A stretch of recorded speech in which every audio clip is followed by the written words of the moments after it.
With each instance, when the United States and their allies intervene in processes, the situation becomes increasingly discouraging.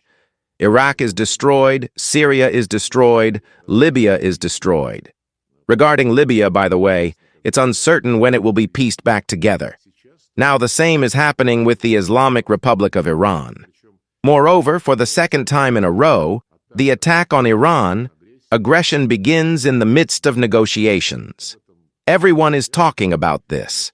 And of course, this cannot but raise questions about those negotiators from the United States who led this political diplomatic process. When the leading members of the U.S. administration, with bravado, some sort of pride, speak of the cold-blooded killings of the country's supreme leader and other members of the Iranian leadership, of course, this can hardly be called anything other than cynicism. Therefore, we stand for ensuring the interests of both Iran and all countries in the region, including, of course, our close strategic partners from the Gulf Cooperation Council, who indeed suffer from what the United States and Israel have unleashed. You know, recently our Arab friends have begun to say that these are two wars.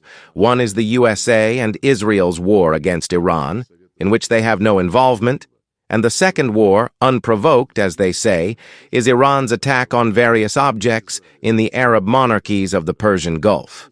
Well, I find it hard to agree with such logic because the root cause is always the key to resolution.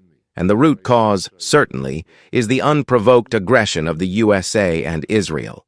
President Putin has already commented, and his press secretary Dmitry Peskov, they have already commented on the topic that is now being blown up in the media about Russia allegedly supplying intelligence data to Iran.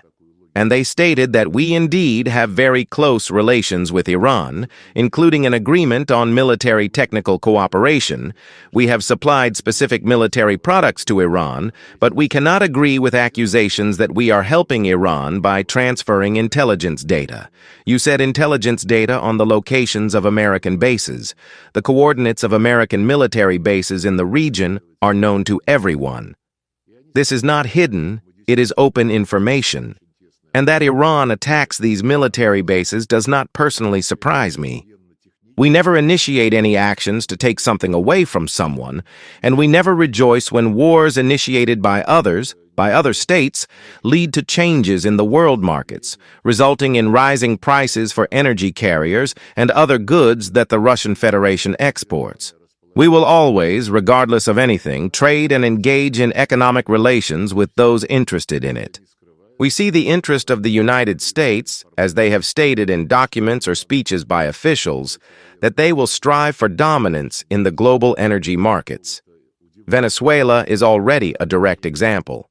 They talked about the need to remove the regime of drug dealers. Ultimately, it ended with the United States taking control of Venezuela's oil industry. The same is happening with Iran. President Trump essentially said directly that he wants to control the Strait of Hormuz together with Iran, all hydrocarbon supplies passing through this strait. The Nord Streams, that Ukrainian saboteurs blew up with apparent support from Western intelligence services, no one condemned this act, neither France nor Germany, which I consider disgraceful for a country like Germany to swallow this subversive terrorist act against their core interests. And now the United States is also saying that we want to take the Nord Streams for ourselves. And if you look, sanctions were imposed against Russian companies Lukoil and Rosneft. Their entire overseas business is currently facing attempts at a hostile takeover. So we are not using our actions on the international stage to try to extract illegal gains. We will always maintain relationships with partners who adhere to the same principle, unlike the European Union, which decided that it needs to terminate all contracts and other agreements with the Russian Federation out of sheer desire, as desired by both Paris and Berlin, and of course your friends in the Baltic states and in Poland. We cannot understand or support the position of those countries forced to comply with these absolutely unlawful restrictions. When the United States, through either the Secretary of the Treasury or the Secretary of Energy, states that we have graciously allowed the Russian Federation to sell its oil, which is already at sea in tankers, They can enjoy our grace for a month. In reality, tankers in the sea heading to their destinations continue to move. And here we cannot even discuss matters relating to lifting illegal sanctions. They do not exist for us, just as they do not for our honest, upstanding partners. You asked, what's the difference between the situation in Iran and in Ukraine?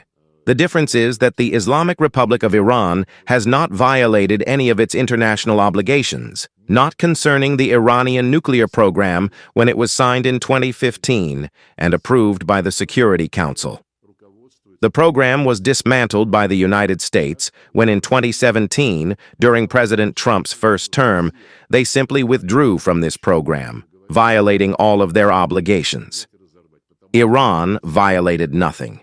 Ukraine violated everything that could be violated, together with their Western patrons. Our tanker is called Arctic Metagaz.